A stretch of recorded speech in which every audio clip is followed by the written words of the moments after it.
Hello and welcome to another stream of Doom. Hey there, Gallant. Welcome. That's true. I did episode 1 in yesterday's stream and going to do episode 2. Depending on how long it takes, I might also do episode 3. There's actually 4, but I did some reading and the 4th one acts as like a bridging between the end of Doom and the start of Doom 2. So I want to save that for next year when I do my Doom marathon, because I want to do Doom, Doom 2, Doom 3, Doom 64, Doom 2016 and Doom Eternal next year. So I'm just doing the 3 episodes for this anniversary playthrough and we're on episode 2. Hey there, Stan. Doom, isn't it? Sure is. Absolutely. I won't be gallant, no. Number 1, I don't even know where all the secrets are. Number 2, it'll just slow down game progression if I'm waiting for a long time. And number 3, I don't want to be backseated to where they are, because I'll just ignore the backseating advice anyway. So I won't be worried about getting all secrets or anything like that. Stan's secrets are finding us all the time. Secret of Monkey Island just straight up was like, hey, I'm Monkey Island, here's the secret. Hey there, Code, good morning. Hope it's going well. So the new game, we did Knee Deep in the Dead yesterday. Now we're going to do the Shores of Hell. What I've been doing is, at the start of every level, I haven't been moving so that the enemies don't start to move. And that way I can listen to the music without having to worry about dodging gunfire and trying to survive at the same time. And when the music starts to loop, that's when I'll actually start moving and also start talking as well. I don't know if the end of level music changes in each episode or not. So if it's a bit of music that we've already heard from the end of level music in yesterday's stream, I won't be stopping to listen to that. But if there is, I will. I'm also doing that as part of the playthrough. Code, when you need a morning laugh, you only need to check your spam email account. For over a month you've had these. Your account and device is hacked. Send money mails. Begun at 1800. Now a month later that it's 600. Expecting after yet another month. Please send something. Yeah, it's like, please, anything, any amount you can spare.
Alright, so the music is well and truly looped.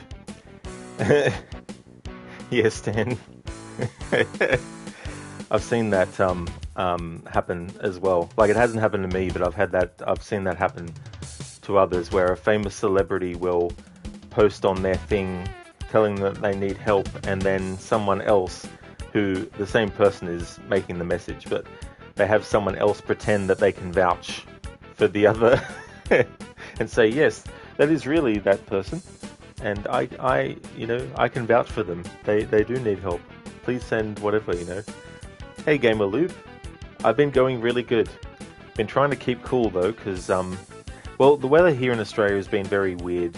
Like, one week it's really hot, and then other weeks it'll be cooler, and so you go from having a fan on, and you go from that to not needing the fan on anymore, needing, long pants on, something warm, and then the weather's like, now we're going to make it cold again, so just go hot again. So we're making back and forth, back and forth.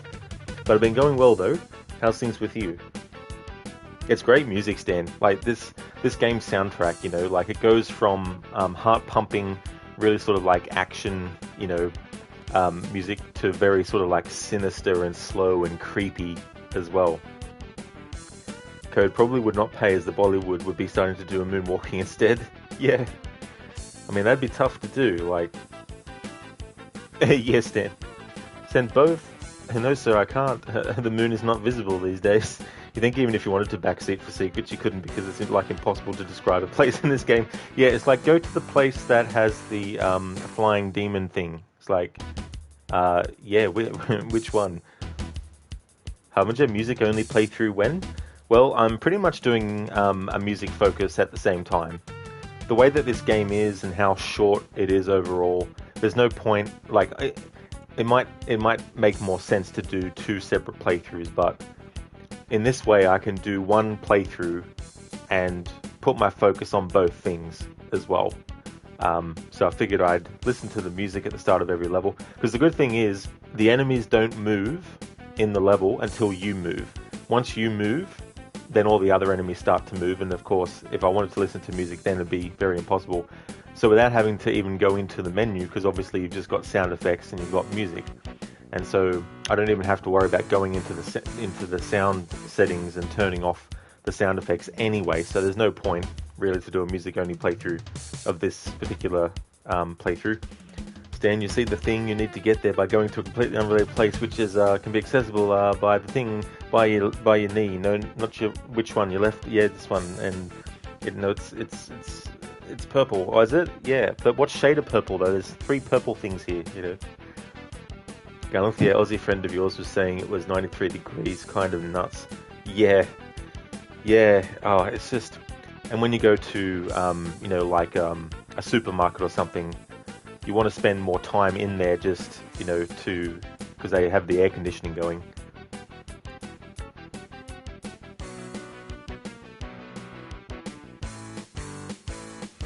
So at the start of each episode, you basically lose any weapons that you had, which is fair enough.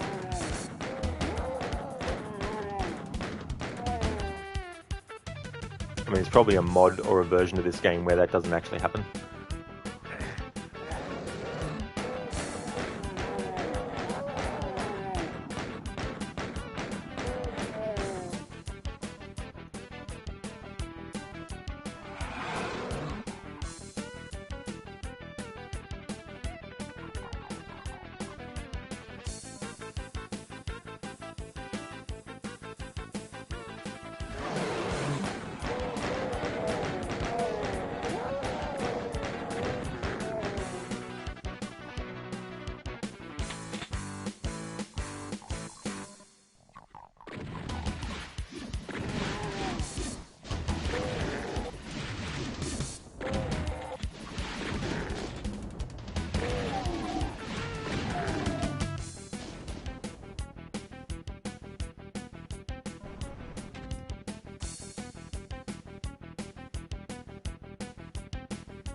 understand, there was this custom Doom 2 WOD where every weapon was firing like a chain gun, including the PFG, and the map was chock full of demons and you had unlimited ammo. Damn, that'd be really, really fun, especially with some of the music in this game too.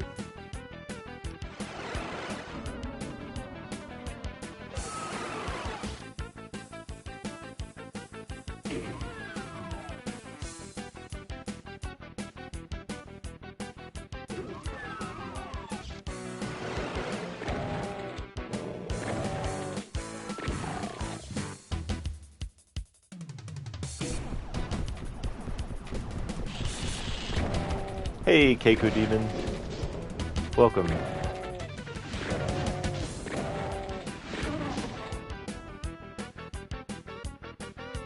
It's cool seeing all the classic enemies. It's been a long time since I played this game. Next year I will be playing Doom 3 as part of the marathon. Now that I've seen a bit further into the game, because Lucinda's playing through it, I can see now that there is still some semblance of the classic run and gun, enemies all around you, chaos, trying to survive aspect that the first two games have. So that was good to actually see, because I know the approach is more survival horror in Doom 3, but it's good to see that they still also have those things, but I guess maybe not to the extent that Doom 2016 had it again, which, you know, ended up being a big selling point of it, you know, having Doom return to the more faster paced kind of gameplay. So I'm sort of feeling a bit better now about, like, because doing a marathon of the Doom games, I was going to do Doom 3 because it is obviously part of the series, so I was going to still play through it, even if it didn't seem like a great game from the outset, but it seems like there's still some elements of the classic Doom hidden there within it, or layered, you know, sprinkled into it here and there, but it seemed primarily to be more survival horror based. Thank you, Galen, for leaving the lurk. I really appreciate you doing that. You take care as well. Thank you so much for being here and for saying hello. Would like to highly recommend people check out Galanth if you haven't before. Galanth has been doing some Dead by Daylight. Really cool streamer, so highly recommend. And if you're a fan of Dead by Daylight, it's a extra bit of icing on top of the cake for a great streamer, so highly recommend.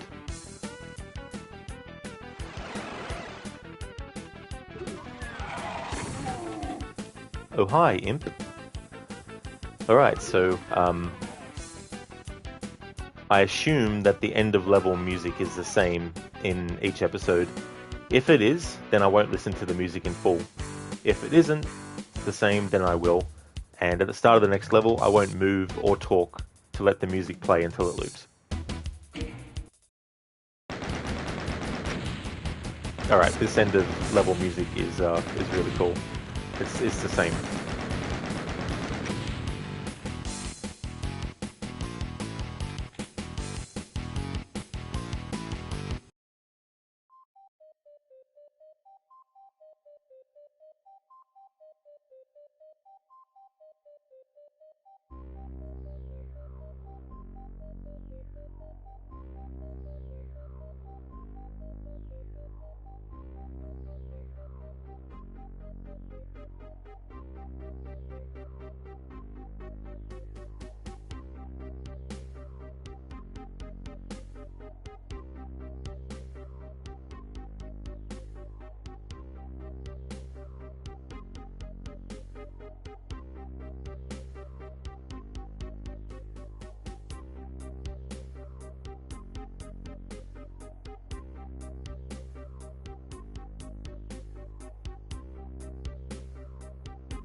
Alright, so I think the music has looped on itself. Sometimes it's hard to tell because some music in this game is actually short and it doesn't take long for it to loop in on itself. And then there's some bits of music that have the same beats over and over again for 2 or 3 times, or 4 even, and then boom, hits you with something different. But I think this is this level's music done until it loops.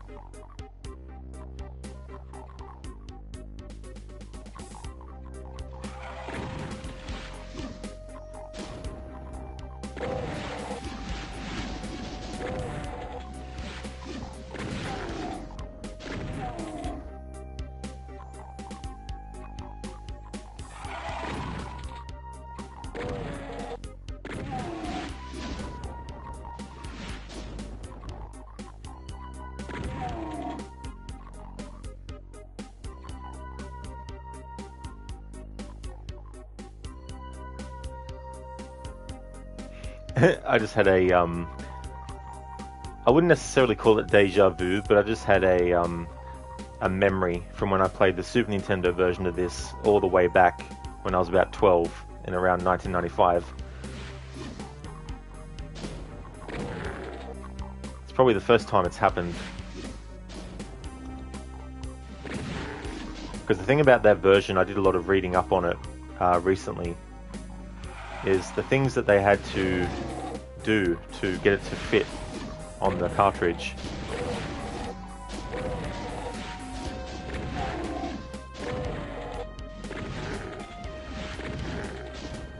And of course, one of the things that they had to do was they had to change the screen size. So they actually have black bars around the tops, bottoms, and the sides of the screen on the Super Nintendo version.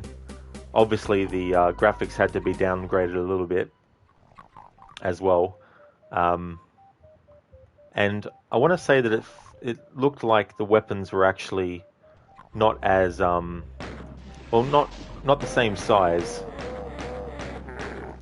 And I think there was a lot of other differences too that they had to do.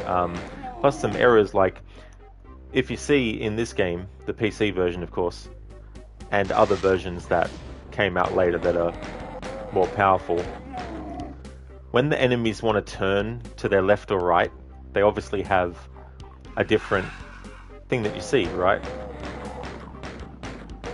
You'll see their going left animation, whatnot.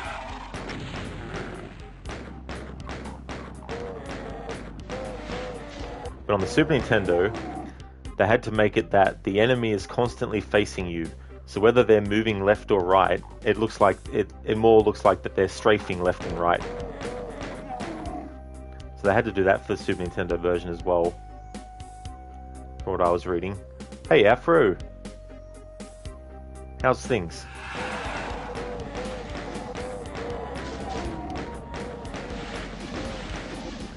Alright, we're very low on ammo. Let these enemies kill themselves a bit. Actually, I wonder how much of this game you could actually get through the enemies. Like, obviously you can just ignore them. You don't have to kill all the enemies. But I wonder if doing a playthrough where you have to kill all the enemies, I wonder how many enemies you can actually get to kill each other in total. For a graphics downgrade, you say? Those were the days, huh? Yeah. Yeah, to fit it on that, they also had to take some levels off as well.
Oh, you got to be kidding me, right?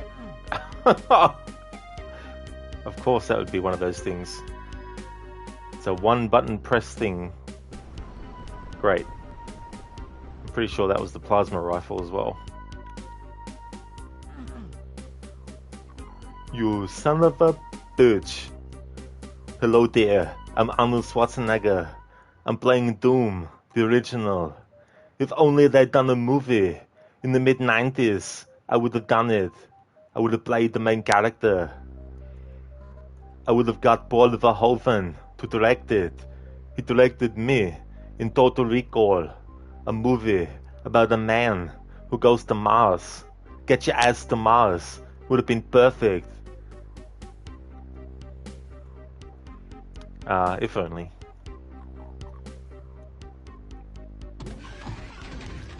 At least it would have had a chance to be more like, you know, the over-the-top, cheesy action, horror, you know, blood, gore, one-liners sort of thing. Ever have one of those days where you say, this is the worst day of my life? Well, you haven't seen hell before. I have.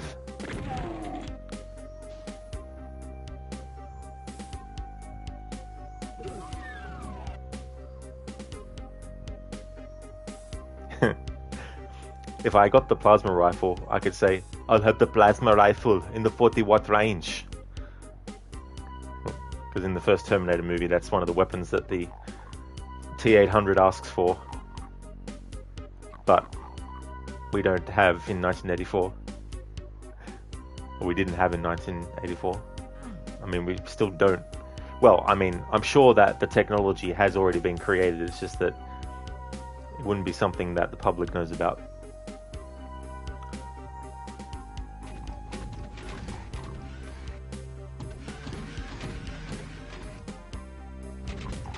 So just kind of need a level that has the roof falling down and the player has to know the route by heart with minimal time to lose, and that would cause a couple of massacres.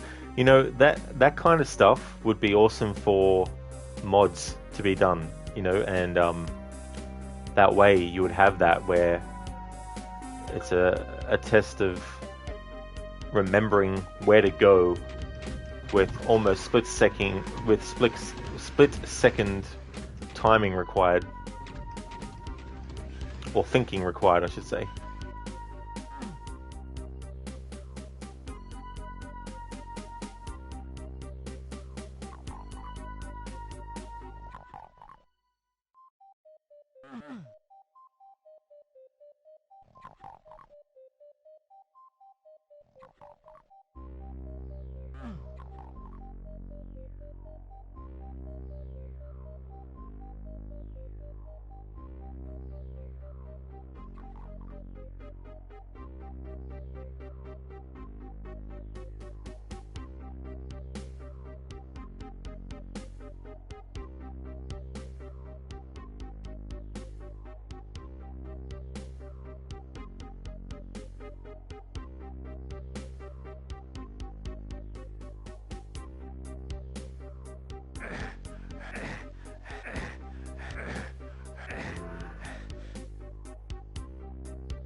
How ironic.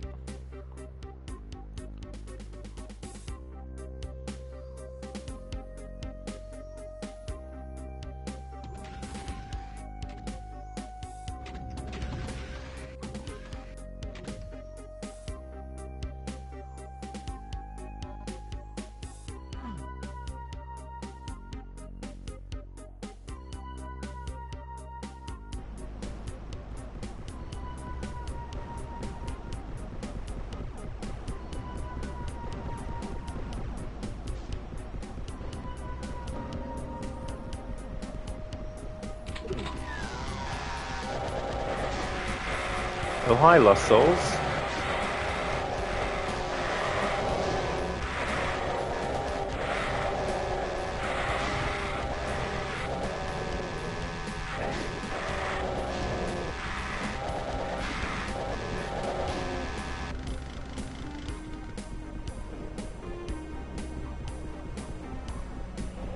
I think in the Nintendo 64 Doom that the chainsaw can be quite effective against them, but obviously having so many of the bastards attacking you at once doesn't make it ideal as a weapon to use.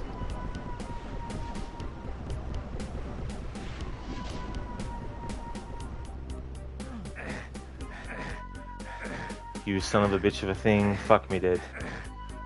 Of course I would fall off the fucking edge.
What a happy looking demon face that is.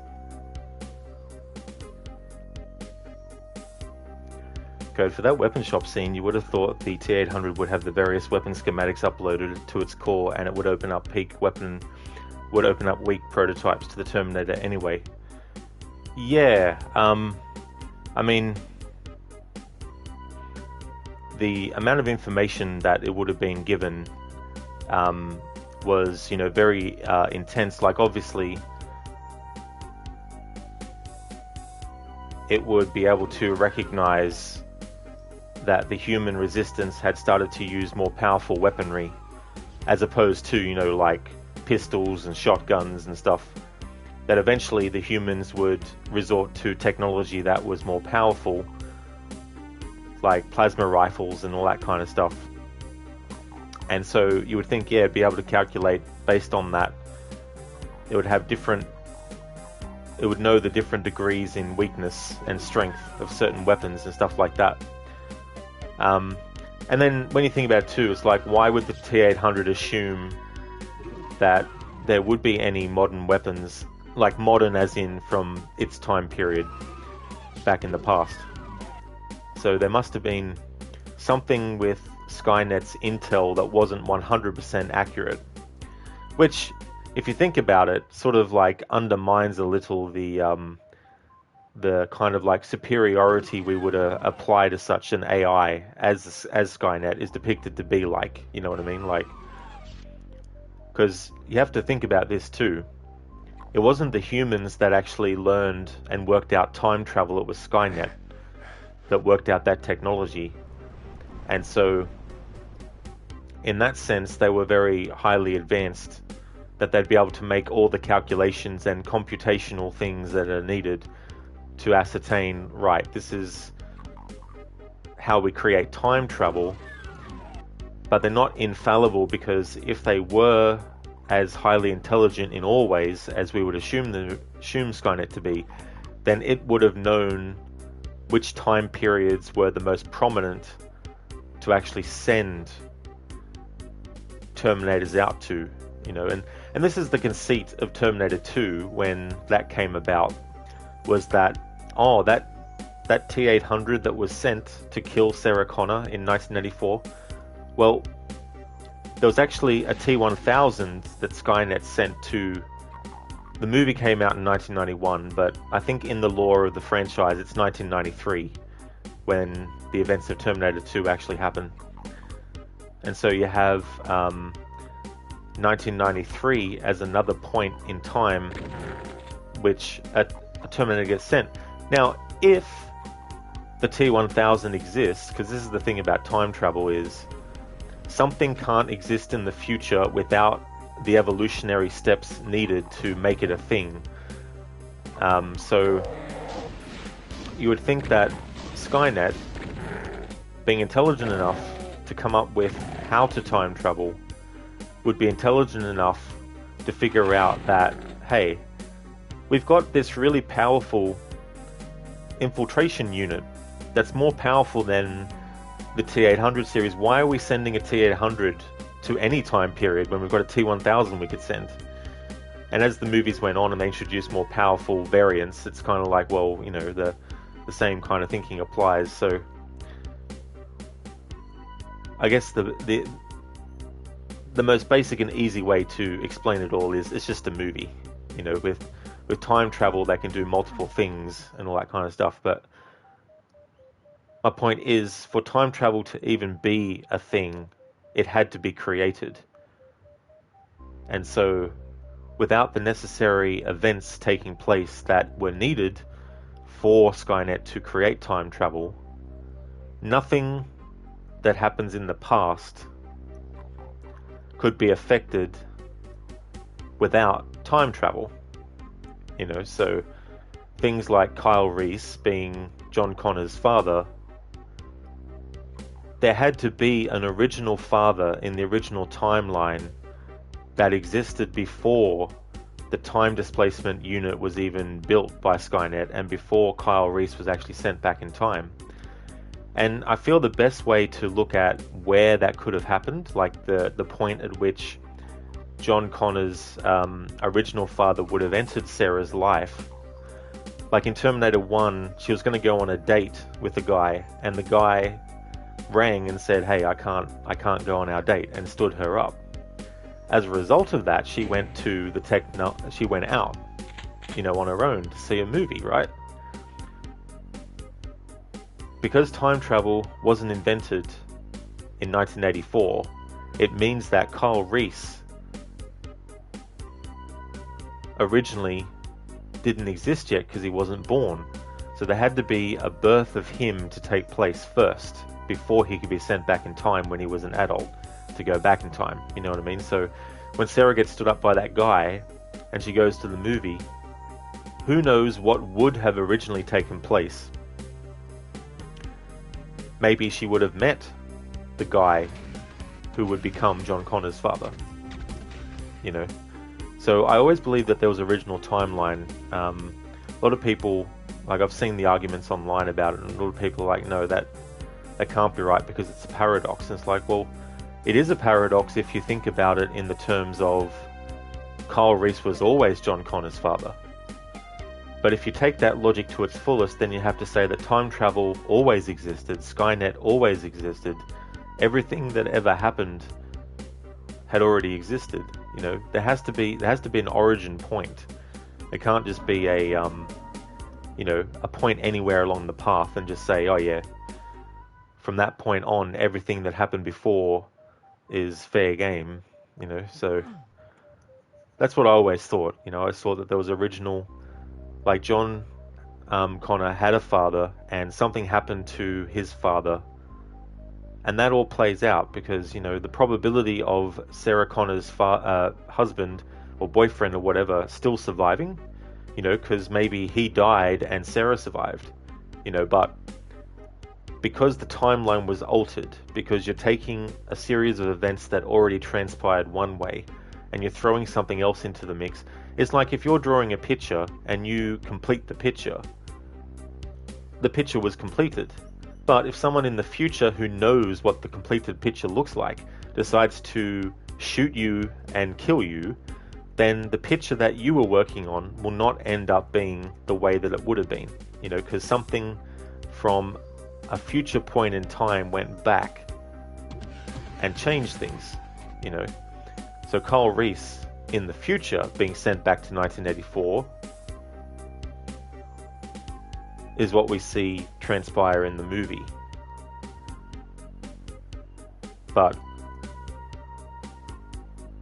Kyle Reese dying still fits with the timeline of John Connor's father dies before the war.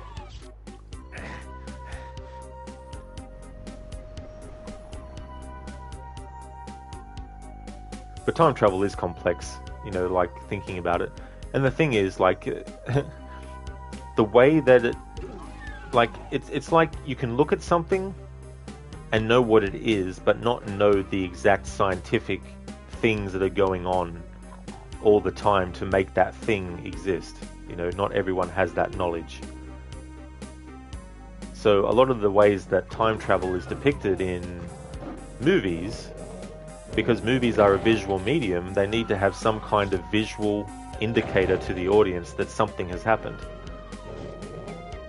They need to have the DeLorean make or have those flashes of light appear around the DeLorean, and then the special effect of the car disappearing. That's a visual indicator that some kind of physical thing has happened, i.e. the car has entered a time warp, essentially, if you want to put it in those terms, and is now out of visual sight of the person who was observing it before it disappeared. But in real life, if a time machine was created, who knows what it would actually look like when it was activated? When we turn on our smartphones, there's not some kind of mystical, magical, thing popping out of our phone, you know what I mean? Like, there's no sparks or any sort of fireworks, so to speak, coming out of our phone when we actually activate it. So who knows in real life if a time machine was created? Maybe it just works the same way as when we actually just turn on the laptop, or your computer. It was in a state of being turned off at one point, but now it's turned on.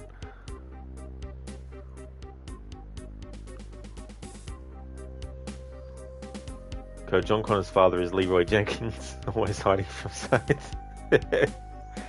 It's Charles Lee. That's what it was.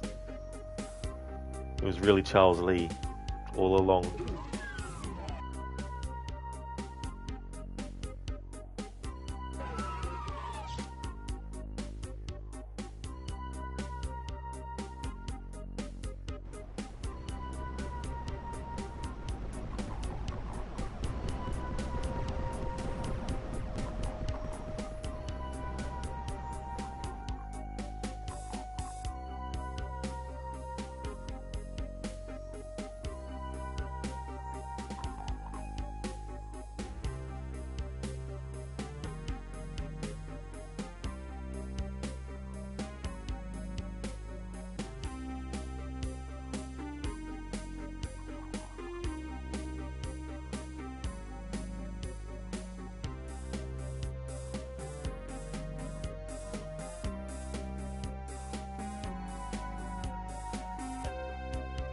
Time travel is something that has always fascinated me, and a lot of it is to do with the movie Back to the Future, but also other things too along the way.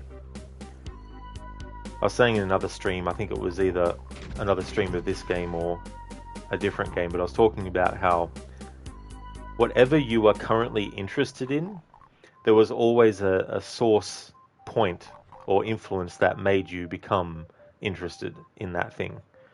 And so it's interesting when you think back on anything that you've consumed in media, whether it's any books you've read or any video games you've played or any movies you've watched or shows you've watched. There was an early point in your life, and it doesn't have to be like, when you're growing up. It can be when you're 25 versus when you're 55. There's things that you might have seen when you were 25 that made you a fan of them, so by the age of 55 you can track back your being a fan of something to back when you were 25.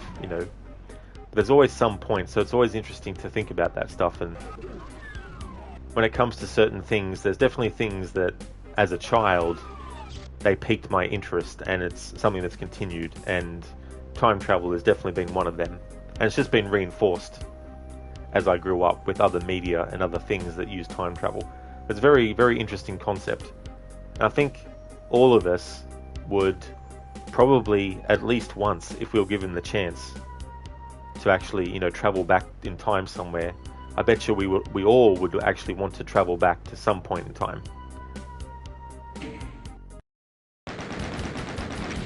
So at the start of the next level, I'm not going to move so that the enemies don't start moving around.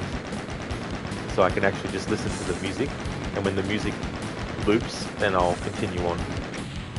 32 minutes that took me to do that level because I was talking about this in the previous stream, how sometimes I go into the zone of talking about what I'm talking about while streaming, and part of my brain is like, you are playing a game, so let's make sure that your hands are still moving the controller around and moving the character around. And the other part of my brain is like, what are you actually talking about? Let's focus on that. And so the other part of my brain that would be like, hey, you're going around in circles, kind of doesn't actually think of that. And so after a while, I realized, oh shit, I've just been looping around the same area while talking. But yeah, the next level, I'll listen to the music before doing anything or talking until it loops.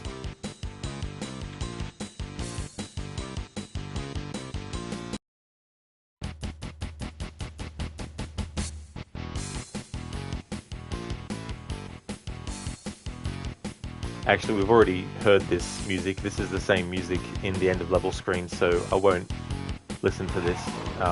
Sorry for anyone who might have been, like didn't see the stream yesterday or don't know the music. But in yesterday's stream, I listened to this music because this is the same music that plays when you finish the level.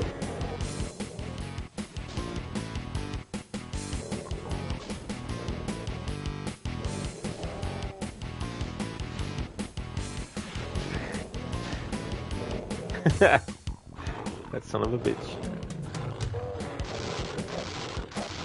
Oh, it really is Stan. Yeah, the full version of this is really, really cool. Bum, bum, bum, bum, bum. And the thing about music in a lot of games like this that is repetitive is it's very, very easy for it to get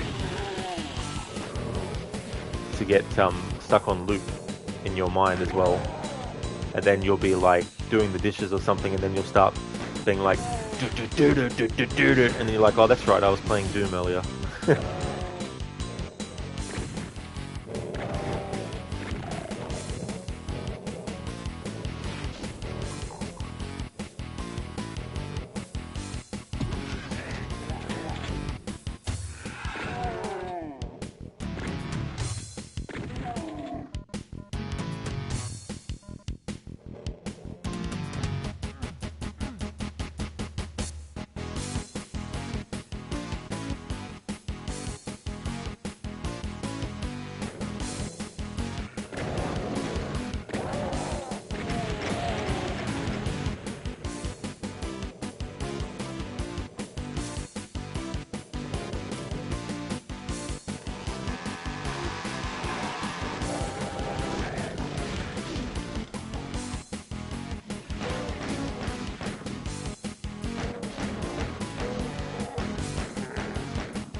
Stan, it's as if this song is saying Keiko Demon over and over again.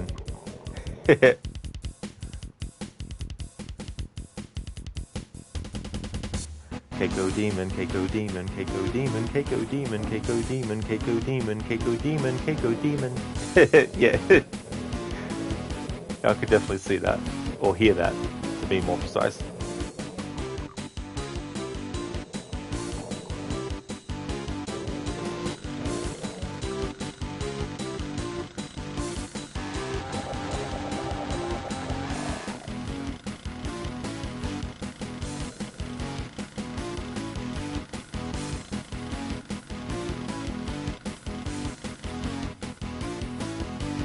Now having played The Witcher 1, this demonic face on the wall reminds me of Azar Javed, the main villain in The Witcher 1. Just reminds me of him, doesn't actually look 100% like him.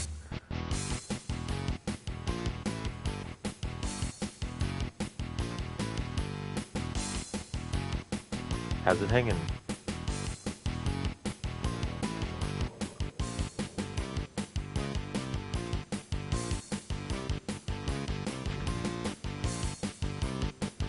Hey E-Tone, thanks for redeeming the Bane impression.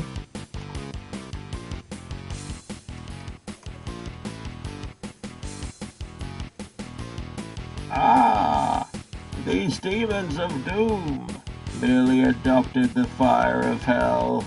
I was forged in it, molded by it. By the time Rod streamed this hellish game, I was already a man, and by then it was nothing to me but hell. Thanks E-Tone for redeeming that. How's things?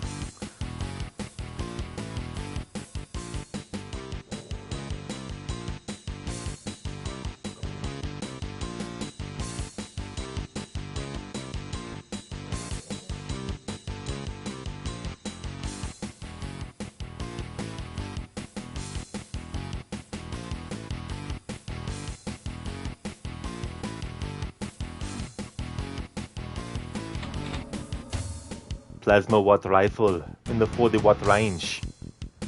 There we go. I was able to actually do it this time. I missed the plasma rifle in the previous level.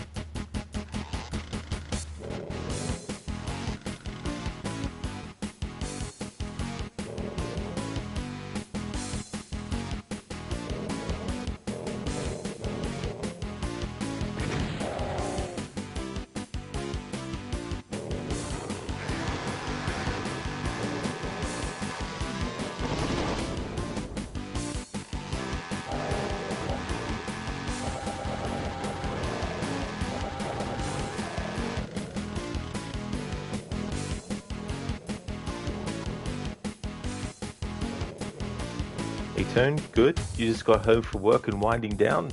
Oh, excellent. I hope you can really relax after work. That's good to hear. Hey Drake, committing a mass genocide in hell in order to avenge his fallen bunny. It's Rod. Exactly. Who killed my bunny? Big mistake.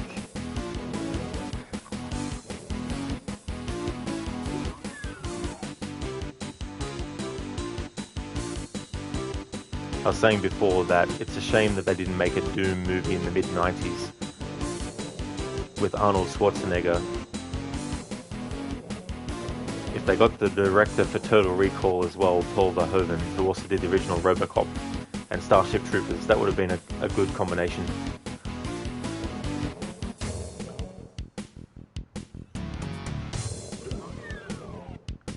Bum bum bum bum. Wow, wow, wow, wow.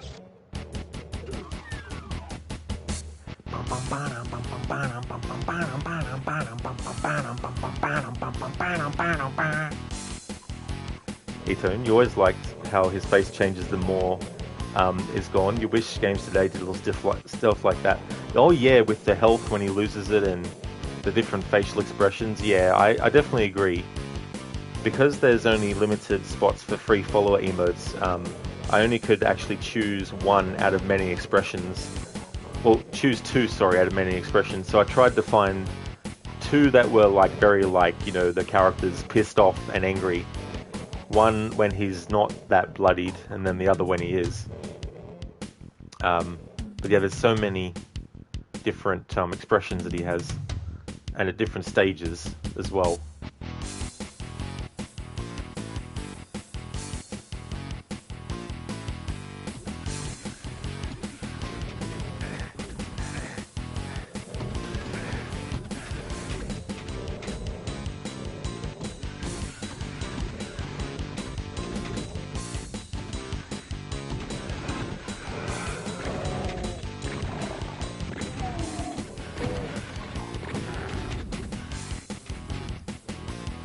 Hey Busted Bunny, you liked the first Doom movie, it has Doom 3 atmosphere. While Doom 3 is shit in your opinion, its vibe is so good. Yeah, that first movie definitely still has its fans and stuff. I always felt that it was more like a Resident Evil movie, but just in space and using the title Doom. Because I think if you took that movie and you took the title Doom away and set it on Earth and add zombies, it would have been the same similar kind of movie. The best thing I could probably say and probably agree with people on that movie is the first person sequence. But while that is cool and all, it's for me not enough to elevate it a bit higher. Doom 3 is a game, I haven't played that all the way through. Watching Lucinda play it has been good because it's given me more of an idea about it, because I knew that it was more survival horror, but I wasn't sure if there was any elements of the fast-paced, multiple enemies trying to kill you, gameplay that is in the first two. And now that I see that there is, it gives me a bit more openness to enjoying that game. Because next year I want to do a Doom marathon, so I'll definitely be doing that game.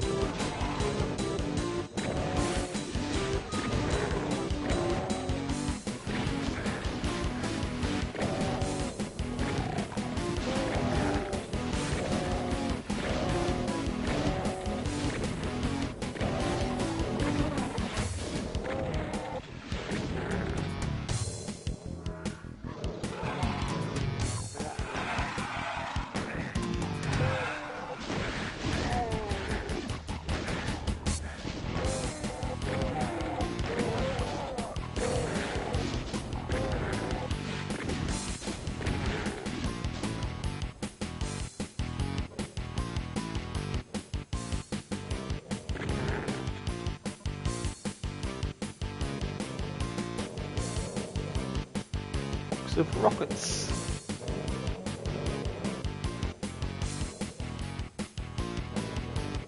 Drake, remember, demon can be an offensive term. Refer to them as mortally challenged. Is that from Doom 2016? Because I've only played that game once, all the way through, so that was a few years ago. And I haven't played Doom Eternal yet. Bum bum bum bum. Bum bum bum bum bum.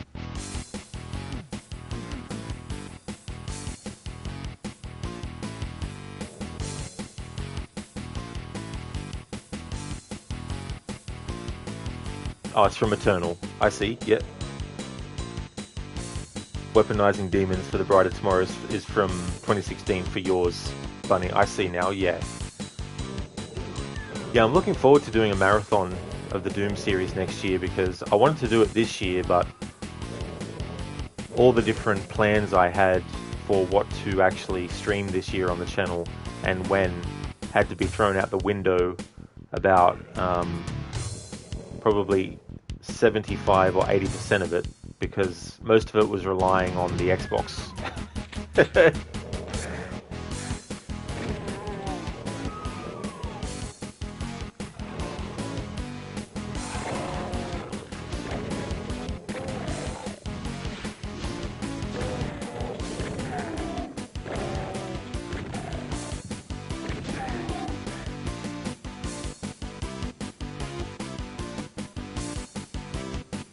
Hey Star, welcome on in. Hope it's going good.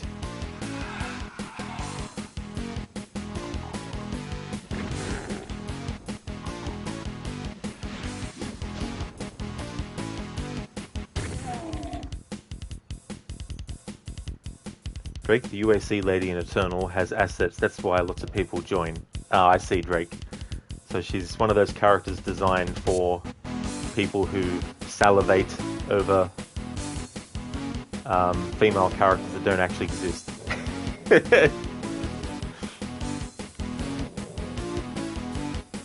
I mean, hey, I could understand, someone cosplaying as a character, but yeah, video game women don't do it for me. I have to say.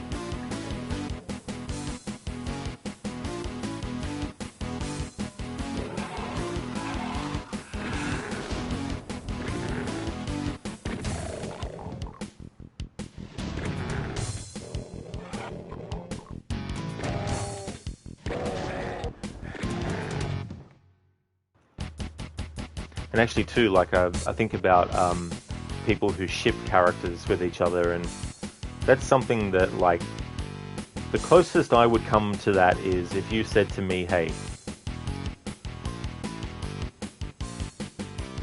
with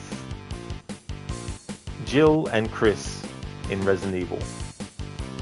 You know, who would you want them to be a thing? And that's probably the closest, Chris and Jill in Resident Evil. But not from the standpoint of, I'm going to create pages and hashtags and create a movement over it. It's just, that's probably the closest I come to shipping characters with each other in fiction.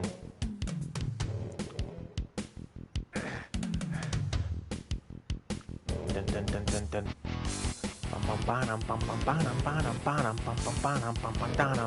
Eat all your food. Dun, dun, dun, dun, dun, dun, dun. The lyrics that you could make for this song.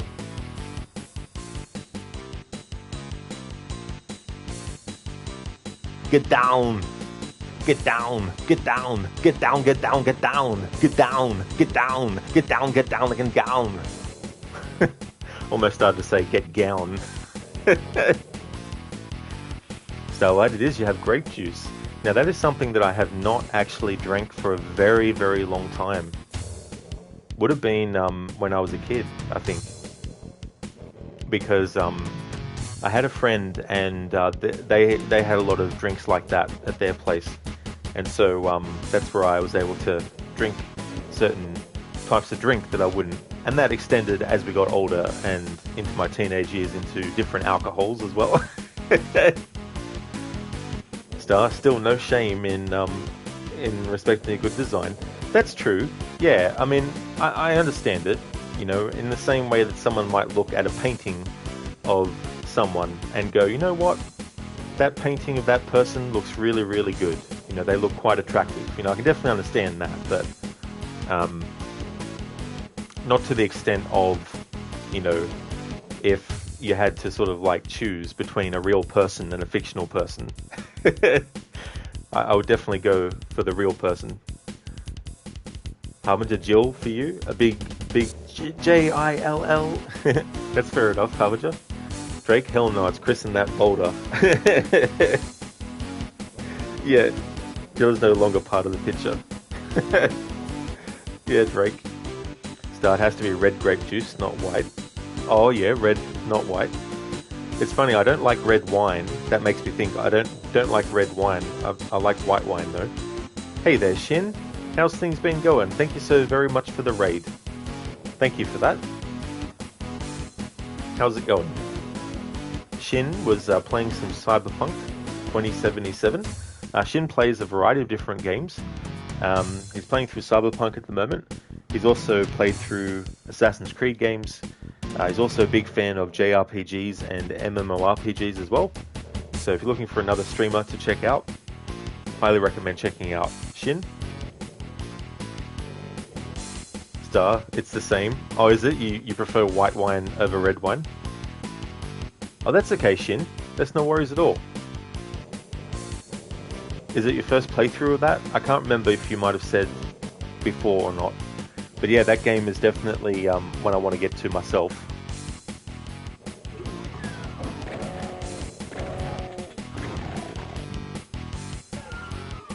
At the start of this next level, I'm going to stop and not talk so that the music can play. And when it loops, then I'll start moving and talking.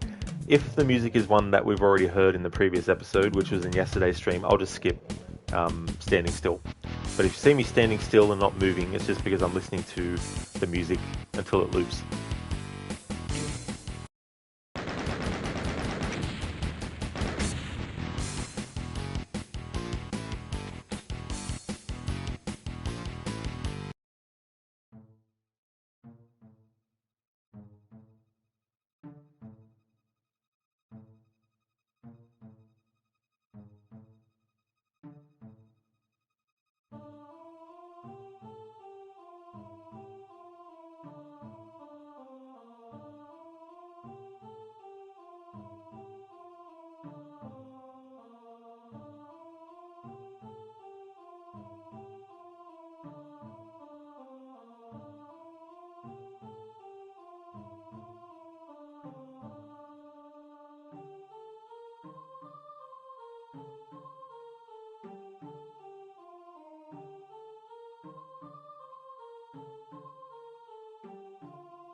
Alright, so the music for this level has looped.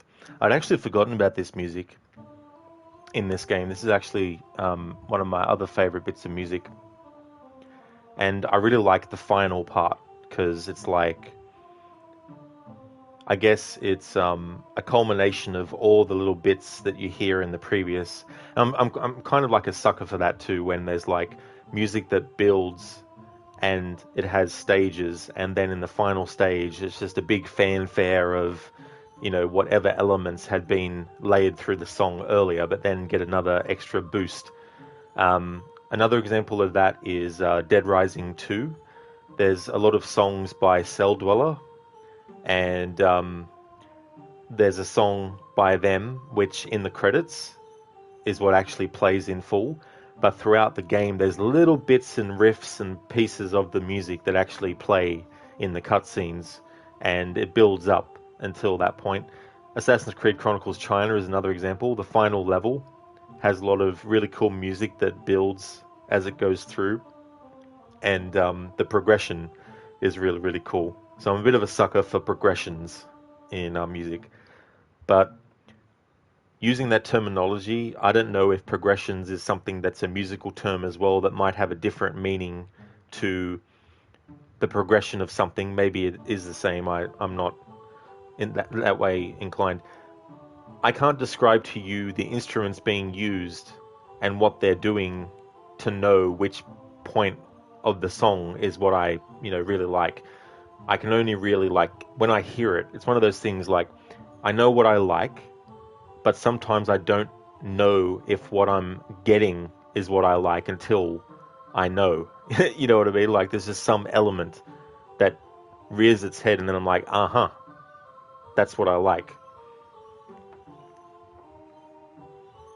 Ashin, it's your second playthrough, but you're leveling up through the base game before you do the expansion. That's a really good idea. That way you'll be prepared for any sort of like things that you might have otherwise, found a little bit difficult maybe, but that's cool that it's your second playthrough. Drake, Doom 2 Stage 1 theme is your favorite? Oh, cool. Yeah, I've played a little bit of Doom in the past, but I've never really done a deep dive into it, so I'm looking forward to doing that next year for my Doom marathon. You love the BFG Division stage with all your heart. Oh, dude, the music in that fucking game is just excellent. In Wolfenstein 2, The New Colossus, there is an arcade that has the entire first game of Wolfenstein 3. Oh, that is really cool that they do that. That's awesome. I like when they do that kind of stuff. It's like with Sands of Time, Prince of Persia Sands of Time, you could unlock the very original Prince of Persia and play it on it.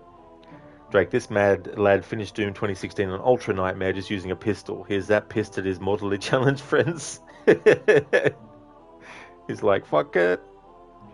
Dead Rising 2 more music is so good. It really, really is. I really like. Well, I don't mind Dead Rising 4, but the first 3 games are just chef's kiss.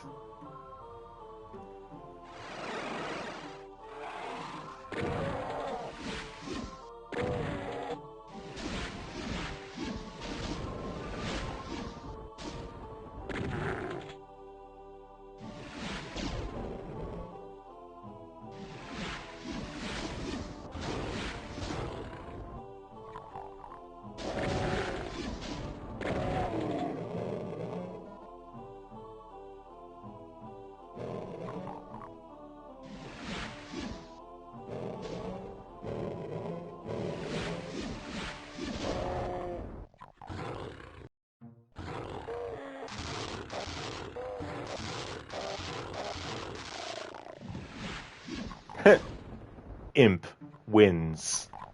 Fatality.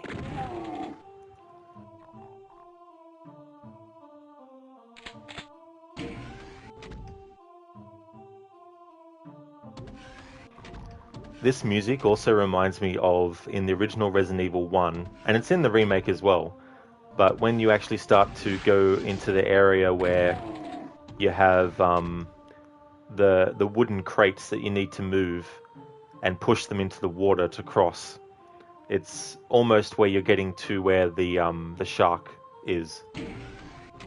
Like, there's something about this music that reminds me of that music. I prefer the original Resident Evil's version of it, though. The remakes isn't bad. It's just that they've sped it up a little bit, and I feel that the music, that particular music, is more effective at the slower pace.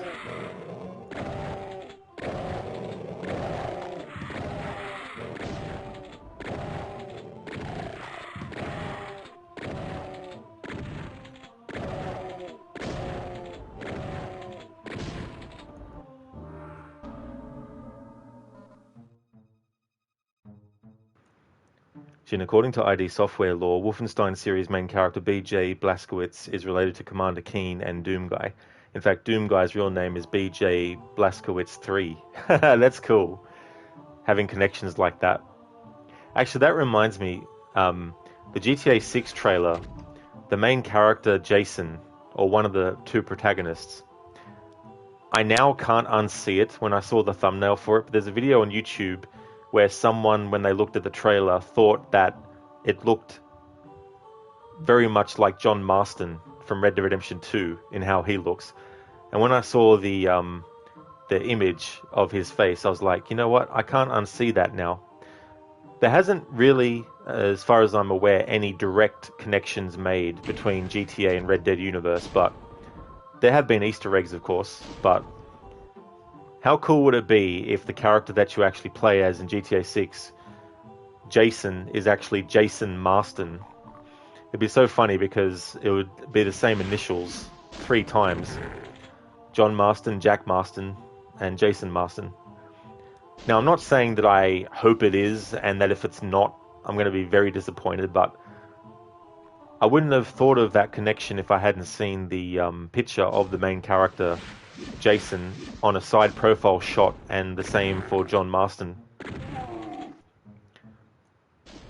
But if they did do that, that'd be so cool. Playing a descendant of John Marston in present time.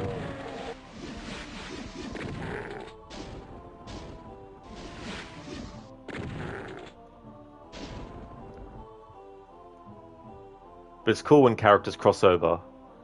It's like with Street Fighter and Final Fight. How they're in the same universe and stuff.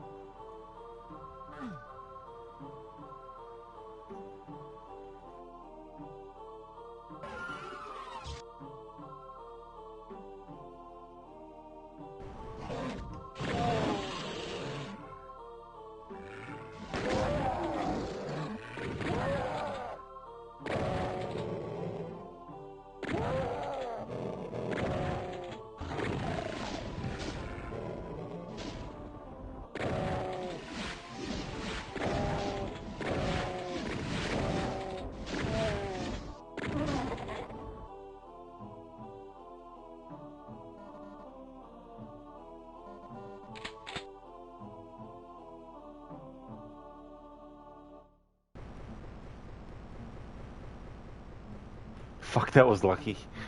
I don't know why I started moving forward towards it, but I'm glad I realized quick enough to actually back out. And have enough room to back out completely.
Oh hi, Baron of Hell.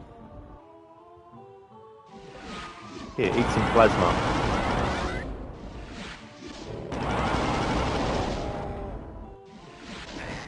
Oops.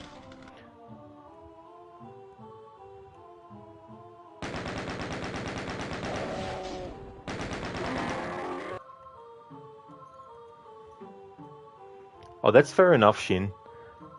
Definitely understand. I hope you have a great rest. Thanks again for the raid. Catch you next time. Have a good one.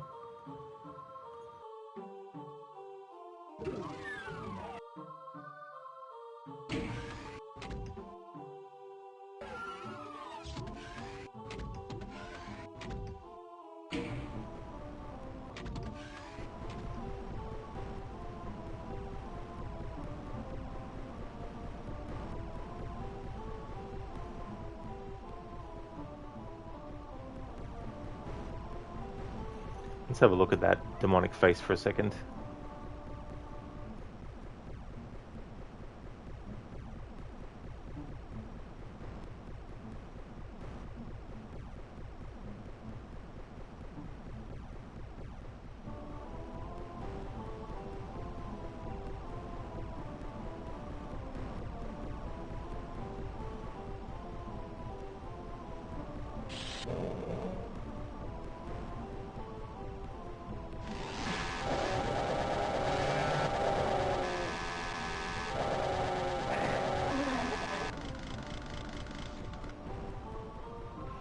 Well, damn.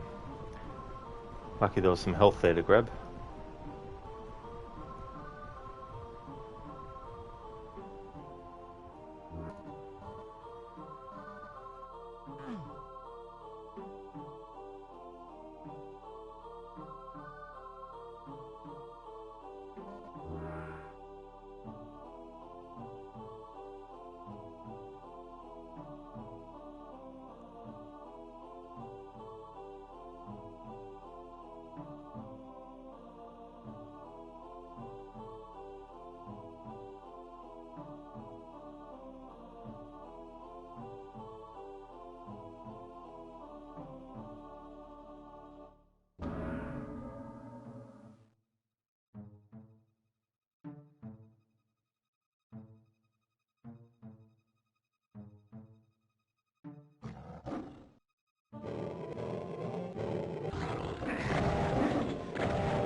There was a version of the first Jurassic Park game that was on the Super Nintendo, and when you were outside buildings, it would be a top-down perspective, but when you went inside buildings, it was a first-person perspective. And I'd actually forgotten about that until just now, but the funny thing was I have seen a collection of Jurassic Park games available on the PlayStation Store that covers a whole range of different games that were based on Jurassic Park. And I'm surprised I didn't think about the fact that the Super Nintendo version has the first-person thing until now. But it's another example of a game that I played growing up that had... It wasn't like obviously a first-person shooter strictly, but it was definitely a game that had that component to it. I was talking yesterday about the first-person shooter games that I grew up playing, and that next year on the channel, aside from doing a DooM marathon, I want to try and do more first-person shooter games.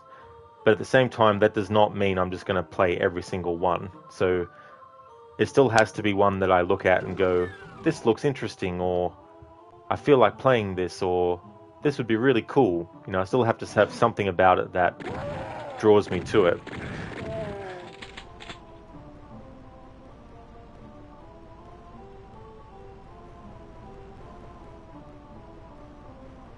One of those is definitely Duke Nukem 3D. I'd like to do a playthrough of that. Ready for action. I can't do his voice, but he's another video game character that has a unique voice. There's been a Duke Nukem movie in development for a very long ass time now, like early 2000s. They were talking about doing a a Duke Nukem movie. Back then, because The Rock had become popular in movies with his appearance in The Mummy Returns and The Scorpion King, Threshold Entertainment, who did the first Mortal Kombat movie at the least, and they probably did the second one, they were behind doing a Duke Nukem movie, and they wanted The Rock to play Duke Nukem. And then years went by, and years went by, and years went by, and they didn't do anything with it, and they still haven't, but a few years back, and I can't remember exactly when, John Cena became involved with the project, and not having seen any of his movie work, and not being enough of a fan of wrestling to follow it intently and, you know all the ins and outs and stuff. Visually, like looking at him, if you had him wearing the outfit of Duke Nukem, I think that physically and looks-wise, he definitely fits the bill for the character.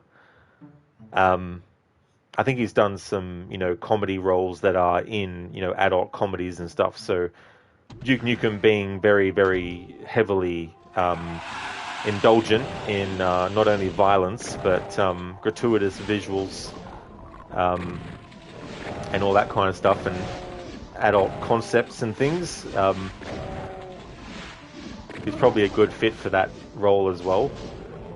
But there's two issues that I see. One is I don't know if a Duke Nukem movie, in the way that one would hope it would be, in terms of like its rating, would actually be a thing. No doubt they wouldn't want to do an R-rated version of it, which would limit them in certain areas. But number two, I don't know if hearing Duke Nukem with a normal speaking voice is going to be accepted by the fan base. Because Duke obviously has a different way of talking. But who knows, maybe John Cena is good at doing a Duke Nukem voice impression. So we might not have to worry about that. That was years ago now that he was announced, or he was spoken of being cast as Duke Nukem. Another video game based movie that's been in development for a long time,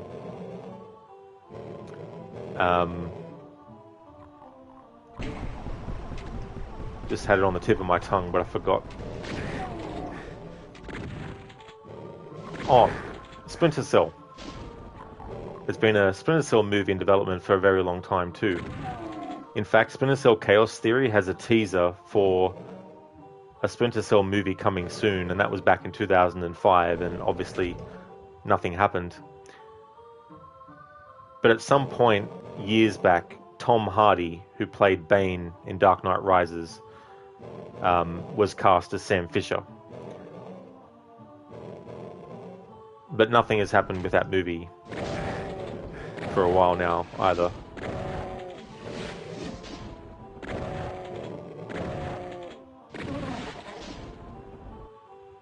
E-Tone, isn't Tom Hardy supposed to play Sam? Yeah.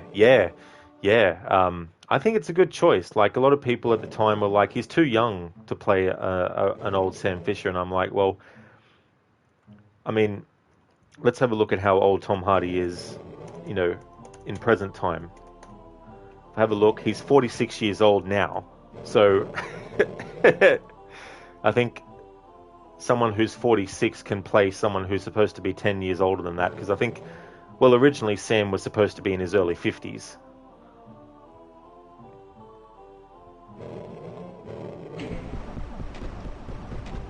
Yeah, exactly, E-Tone. Yeah, I definitely think that he'd be a good fit still.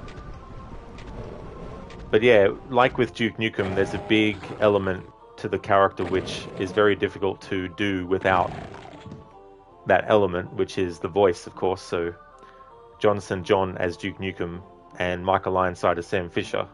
It would be very hard to see someone play those roles in live action and not even do their voice, which is understandable. Like, you want to make sure that the person you're casting is going to be visually what you're looking for. And if someone visually is what you're looking for, but not vocally 100%, then the priority might be more, hey, they're suitable. They might not be able to do the voice, but they're suitable. I love these faces. They remind me of the faces in some of the Nightmare on Elm Street movies when Freddy pulls his shirt off or rips his shirt open, and you see all these faces of the people he's killed screaming and everything like that. Of course, this is like a 2D image, whereas in the Nightmare on Elm Street, it's actually like 3D models of, well, not necessarily. They're actually people that have been filmed and whatnot, but yeah, these faces.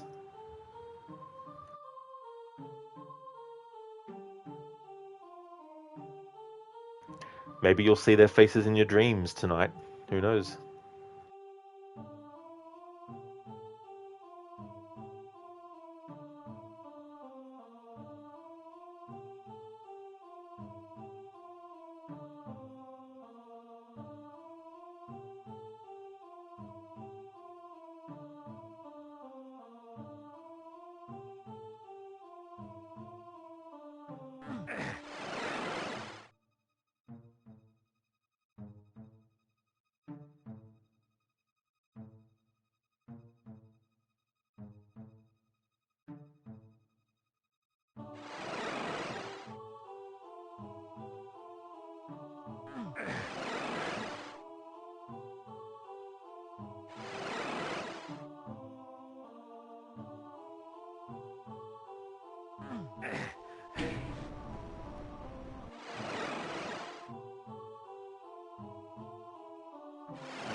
Alright, so when we finish the level, I'm going to skip the level finish screen, and then we're going to, at the start of the next level, just stop still and not move, and I won't talk, and just listen to the music until it loops on itself.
actually hearing that in full now, I think we might have actually heard, because I was looking at the levels in the game and what music was used for what levels, and I'm pretty sure this was used for a level in episode 1.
We've already seen this demonic face, but not with this colouring and the red eyes and everything, so I want to have a look at that.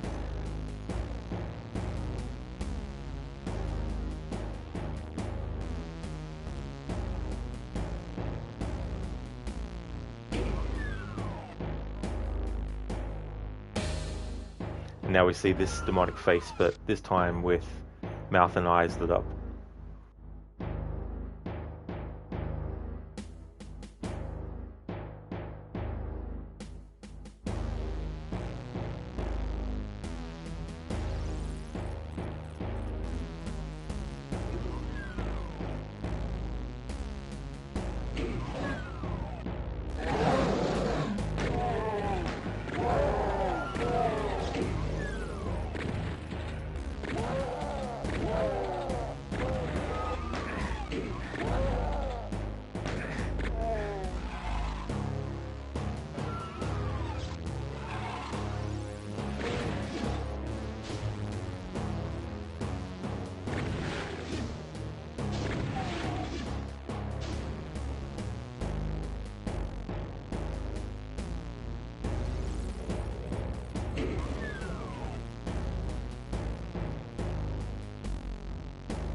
Want to wait till this wears off so the colors go back to normal, just to have a look at these things.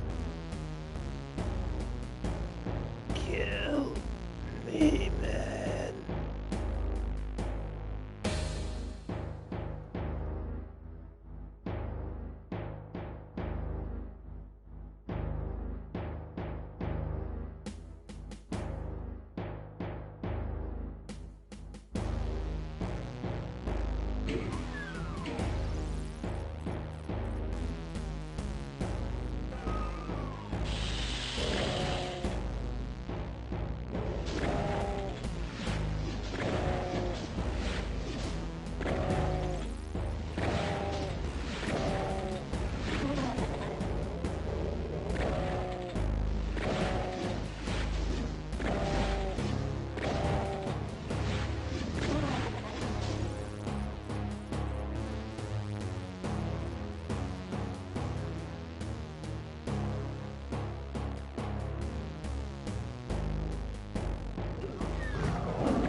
Alright, so at the start of the next level, going to let the music play on its own. If it ends up being one that I can recognize as having been heard in the previous stream, I won't actually stop and listen to it in full this time, but if it's new, I will.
Here's another cool track. That bit where it goes DooM. You could definitely fit the word DOOM there.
JK Gamer, thank you so much for the follow.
Alright, so the next level, at the start of it, I won't actually move until the music starts to loop or talk over it.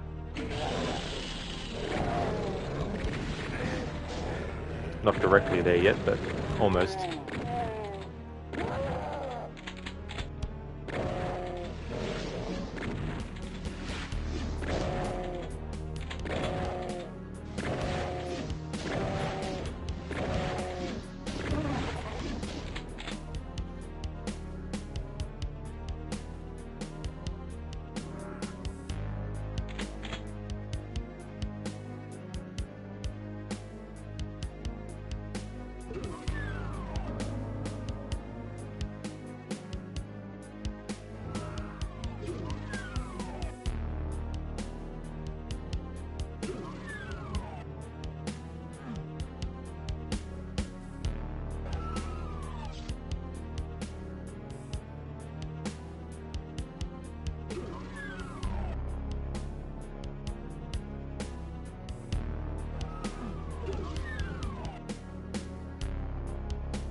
Or maybe we actually are pretty far away from the end.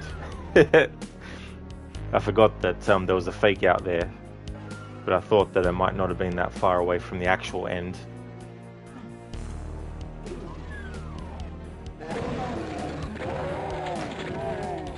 I like that. We essentially stealthed behind them.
Step right up, get your shotgun shells.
Here we go. Here's the real end.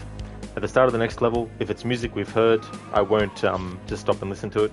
If it's music that we haven't heard, I won't move and won't talk until it starts to loop.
Alright, so I think it's well and truly looped.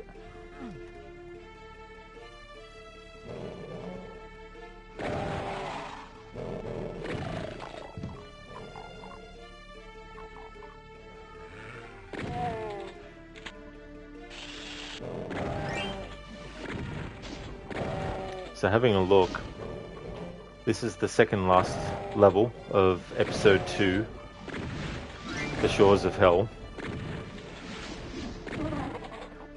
And this stream session is going to just be for episode 2.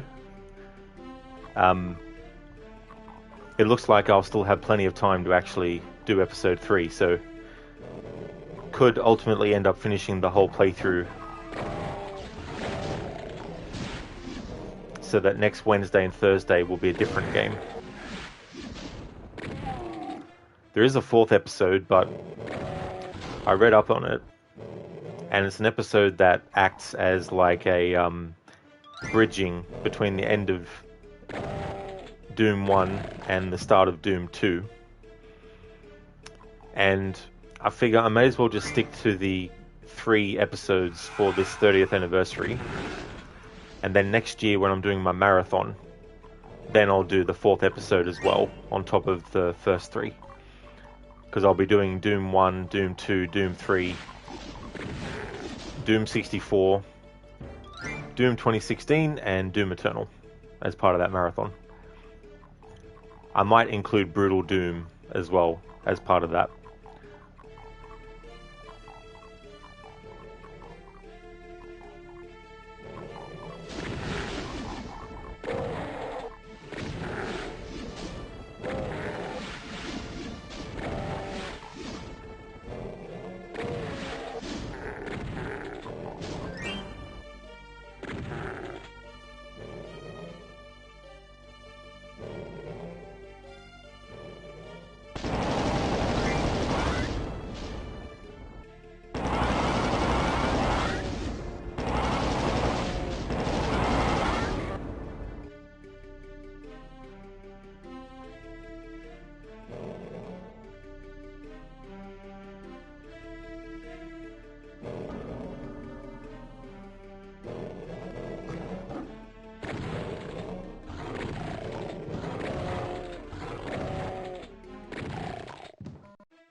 Hello, Anasune. How's things?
The only thing they fear is you. Thanks for redeeming that, Harbinger. What game is that from? Is that from Doom 2016 or another Doom game or...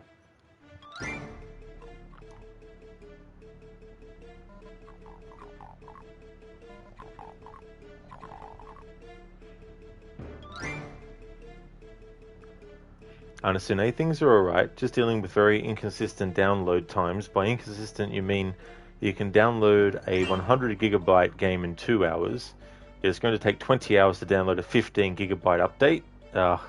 I hate when that stuff happens. What I hate too is when something that is not that big of a file just takes ages, like watching a video and it's like only 1 gig and yet it's treating it like it's, 20. That's from DooM. This DooM 2016, there's 2 games just called DooM.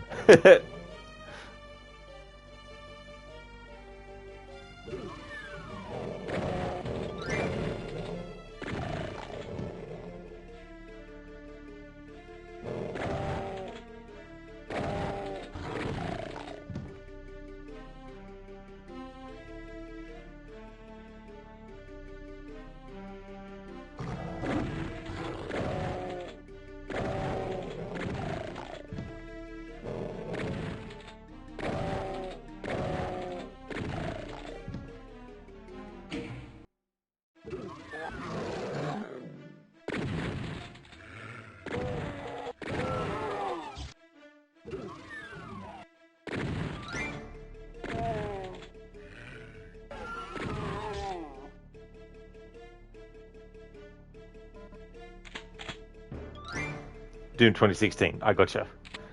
Yeah, I've played that once before all the way through, but that was years ago. Couldn't remember some of the quotes and stuff. The only quote that I remember is "rip and tear until it is done," but I don't know if that's actually a quote or not now. It's been so long since I played it.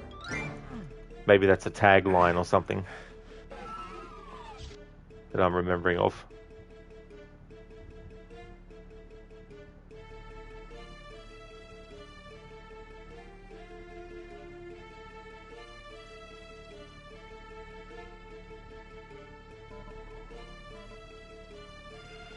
And speaking of which, I saw a picture online earlier where someone was downloading something on Steam and it said something like over 3 years remaining. They must be downloading it on dial-up.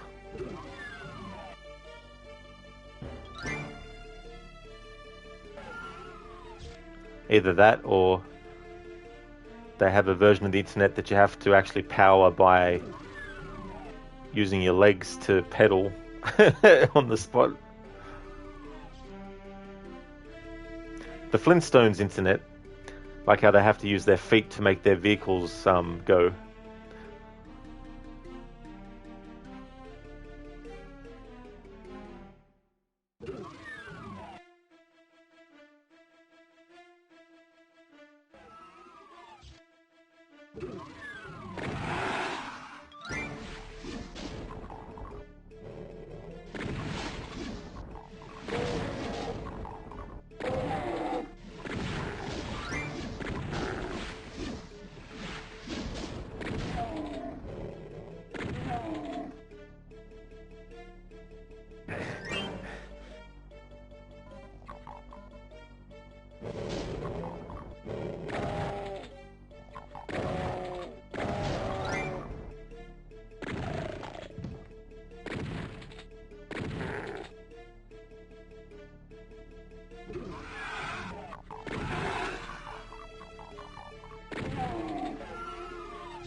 Anasune, can't find it anymore, but apparently the time remaining just kept going up and up until it went into years.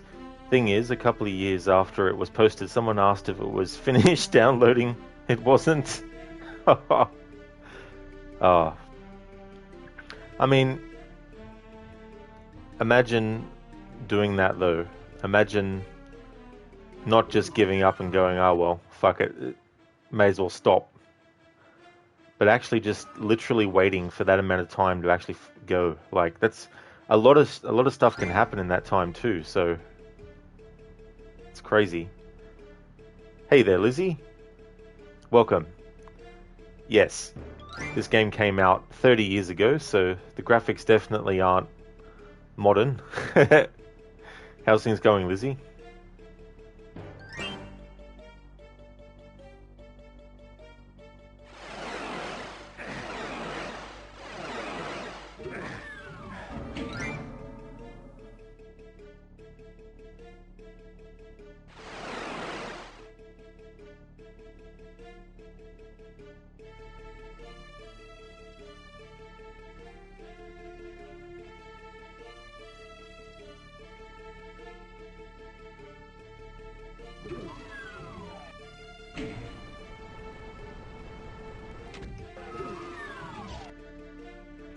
Alright, so at the start of the next level, if it's music that we haven't heard before, I'm going to stop, not actually move the character, and listen to the music without talking over it until it stops, or loops, well, until it loops.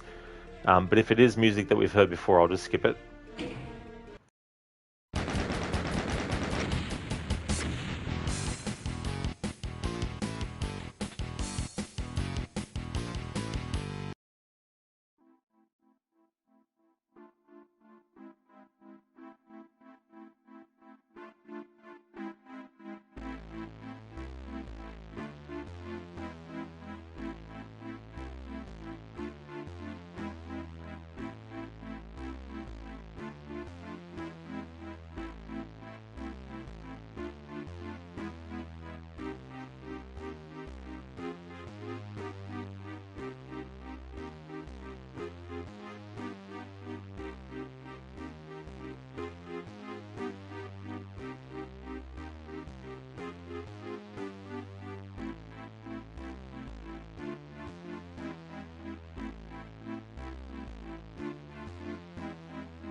Alright, I'm pretty sure the game music has looped.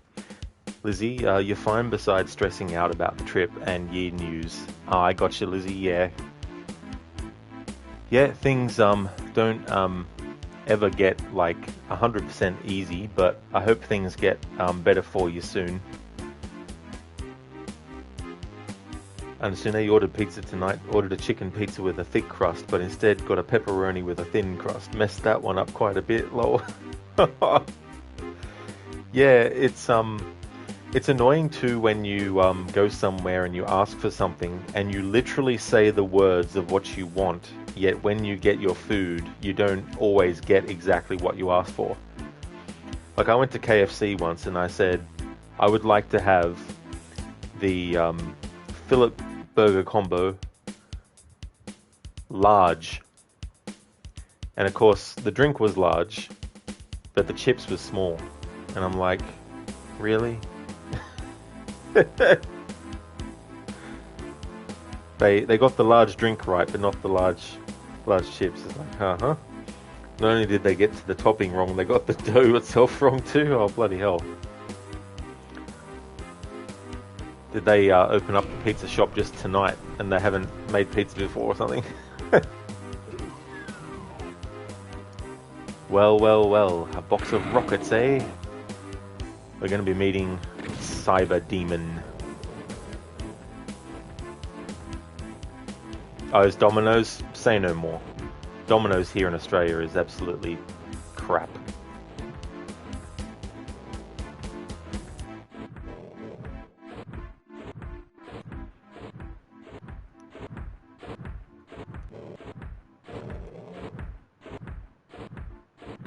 Got 100 rockets. I think we'll be able to deal with the Cyber Demon with 100 rockets.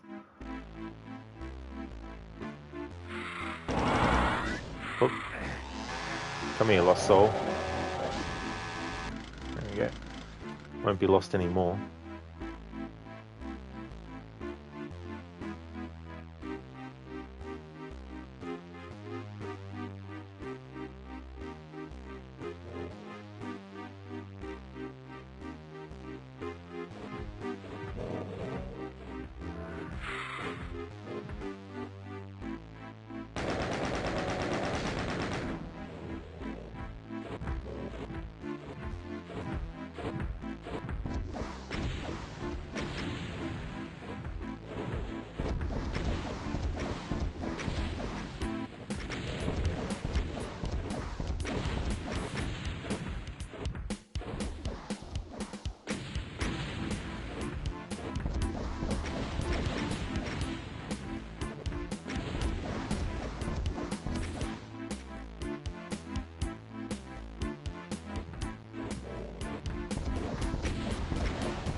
Don't tell me I killed the Cyber Demon already.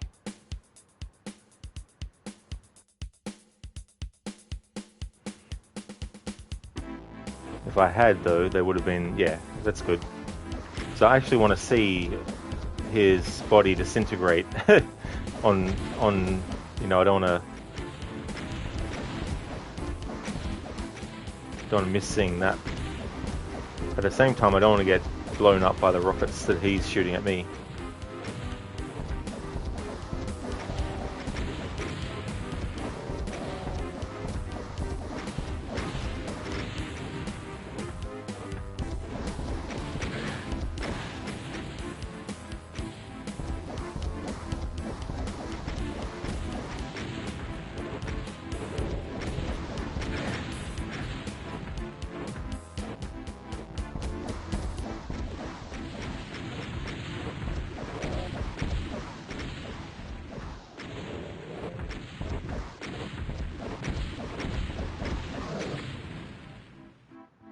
Nice.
Alright, so this played at the end of the first episode, and I listened to it in full and showed it in full, but I won't be doing that for this episode or episode 3 in the next stream. There we go.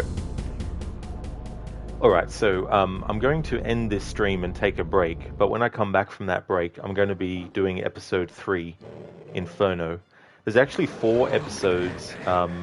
The 4th episode wasn't actually, or from what I understand, it wasn't actually released originally with the original version. I think it was in Ultimate Doom was the one that introduced it.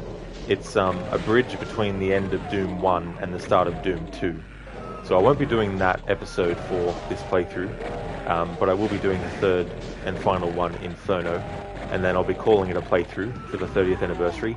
Next year I'm going to be doing a marathon of Doom, and of course I'll be doing this game again, but I'll also do the Thy Flesh Consumed episode as well as part of that, because I'll be doing Doom 2 and then Doom 3 and Doom 64 and Doom 2016 and then Doom Eternal. Just want to thank everyone so much for watching this stream. If you can't make it to the next one, that's completely fine. I'm going to take about a half an hour break. Even though this was a short stream, the older a game is, the harder it is for me just to stream it for hours and hours and hours and hours and hours and hours. So instead of just continuing on to do episode 3 in one stream, I'd rather take a half an hour break and then come back refreshed, and then I can finish off episode 3, and then that would conclude the playthrough, because I'll just keep on playing episode 3 until I finish it. So anyone who can't make it back in 30 minutes time for the next stream, that's completely understandable. Thank you so much for watching this one. I'll be back in about 30 minutes. It might be 35, because I prefer to start streams either on the hour or half past the hour. Sometimes it's a bit give or take either way, but it's not quite 8:30 yet, but I'll just say 30 minutes, 30 to 35 minutes, that should cover it. But thanks everyone for watching. I'll be back then with episode 3, Inferno.